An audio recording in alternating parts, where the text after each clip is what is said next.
এটা হচ্ছে আমার যতটুকু মনে হচ্ছে যা ফ্যাসিস্টের সেই যে ধারাবাহিকতা আমরা তাই মনে করতেছি। আমরা আজকে 21 তারিখ থেকে আজকে 3 দিন যাবত ঢাকাতে অবস্থান করছি।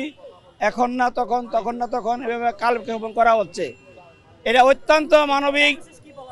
সর্বশেষ বলা হয়েছে আমাদের আরও আধা ঘন্টা পরে কথা জানাবে এবং আমাদের কয়েকজন ওদের সাথে কথা বলতেছেন রমনা থানার ডিসি মহোদয়ের সাথে।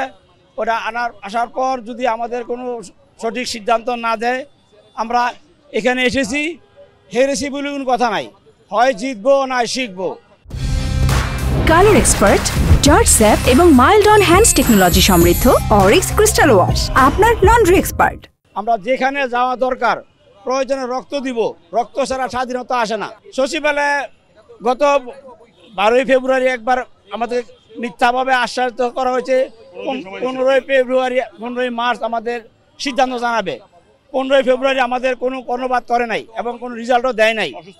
এবং উনি অসুস্থ, নানান তালবাহানা দিয়া বিভিন্ন জায়গায় ভ্রমণ করতেছে, অথচ বলতেছে যে উনি অসুস্থ ইত্যাদি ইত্যাদি বললে আমাদেরকে মজলুম, আমাদের উপর অত্যন্ত মানবিক অপমান করা হচ্ছে। আজকে সচিবালয়ে বিভিন্ন সময় বলতেছে পুলিশ মহোদয়রা যে স্বরাষ্ট্রমন্ত্রী কথা বলবে, তো এই কথা বলবে, উনি কথা বলবে।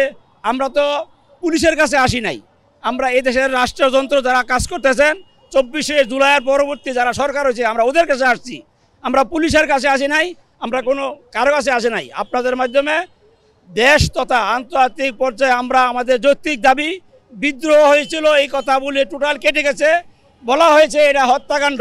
আওয়ামী শাসন আমলে যারা ক্ষমতায় ছিল বর্তমানে ওরা ক্ষমতার নেপথ্যে কাজ করছে। এই কথাটা আমি যতটুকু বুঝি ক্ষুদ্র গানে আমাদেরকে আশ্বস্ত করা হয়েছে যে এরা তো 3-4 দিন হয়ে গেছে, অটোমেটিক চলে যাবে।